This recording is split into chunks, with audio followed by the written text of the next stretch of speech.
Yeah, it definitely takes a lot of work to get a small set of data, especially when you're working with animal behavior, because most of the time animals don't behave how you want them to.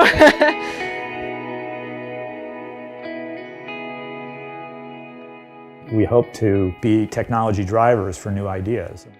We are, and have been for the last 7 years that the reserve has operated, been intrigued with the idea of taking high-tech widgets and gadgets and inventions and bringing them up here and seeing what they can do to help us.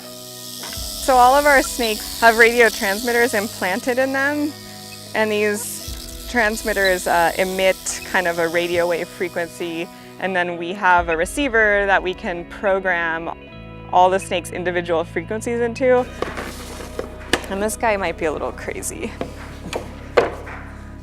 Nellie's locked, okay. And he's been kind of rattling a lot.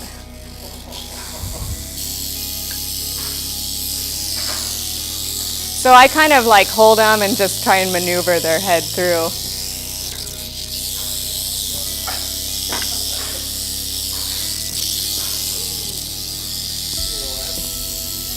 I put some anesthetic on a paper towel, and that the snake is inhaling the anesthetic, and so it'll knock it out, so I can do surgery on it to implant the transmitter. And so I'm just kind of waiting for it to go to sleep. So I just make a tiny incision with the razor, and then I do the rest with scissors. I just kind of snip the skin open. And then I just make like a little hole for the transmitter. So it's not like in the body cavity, just under the skin. So to get the antenna through, I put this under the skin. This part's so cool, like seeing it go up. And then this just goes in here. And then I have some skin glue. And then I need to make sure that the transmitter works. Okay.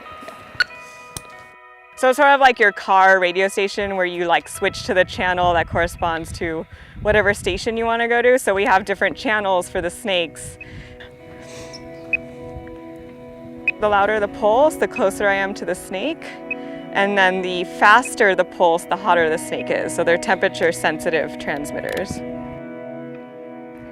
So this allows us just to track individuals, because snakes are highly secretive creatures, and we would never be able to find them again after releasing them.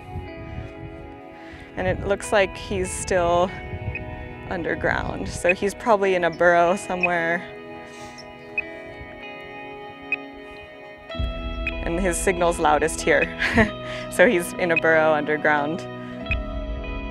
There's a lot of small mammals that will kind of like do a repetitive display in front of a rattlesnake, and we think that they all kind of serve a similar function to remove the snake from the area and kind of deter it from striking in that instance.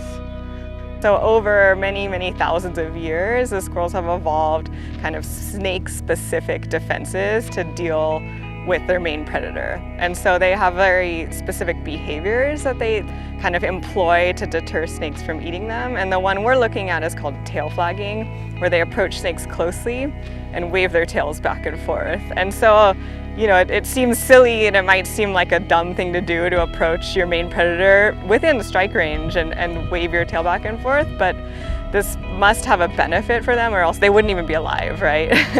So we're trying to understand, what does tail flagging do for the squirrel, and how do snakes, if at all, modify their behavior in response to receiving this signal?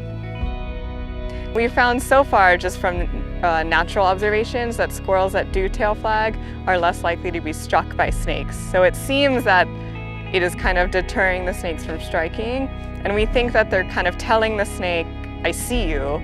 So snakes rely on surprise to attack the squirrels, but if they've been found out, they're not going to attack anything, right? And the tail flagging will tell other squirrels in the area, hey everyone, there's a snake right here. So it kind of degrades the value of the hunting area, so the snake they'll leave the area after they receive the tail flagging. So they'll go find another place to hide. And that benefits a squirrel, so if you're next to a squirrel's home burrow, you want to get that snake to another squirrel's home burrow. You know, you want to say like, you don't be near my home burrow because I know where you are. Go attack someone else that doesn't know where you are. If there's an opportunity to help somebody doing more traditional biological research, like Bree Putman's work with their western rattlesnakes and ground squirrels, then I'm going to pull them together and get them talking. And so biology students are trying to understand something that is really almost impossible to understand without studying it forever. So how do you speed up that process? Well, some of the tools that come from Silicon Valley are helping us with that. People who study animal communication use biorobotic models. It's a very common method because you need to be able to control the signal. You need to be able to, manipulate the signal and see how animals respond to it. And the only way to do that is through making kind of a fake model. And then you can manipulate it and see like, okay, what happens when the signal is different? Because it's hard to control an animal and tell it what to do. If an animal evolved to produce a signal because it's adaptive, it's almost always going to produce that signal if it's beneficial to do so. They've evolved to do things that benefit them. And we want to see like, well, what happens when you do something that doesn't benefit you? So that's why we have a robotic squirrel, so we can control what the squirrel does and see, well, how do snakes respond to a squirrel that's not tail flagging versus one that is tail flagging, and we can kind of manipulate the signal ourselves.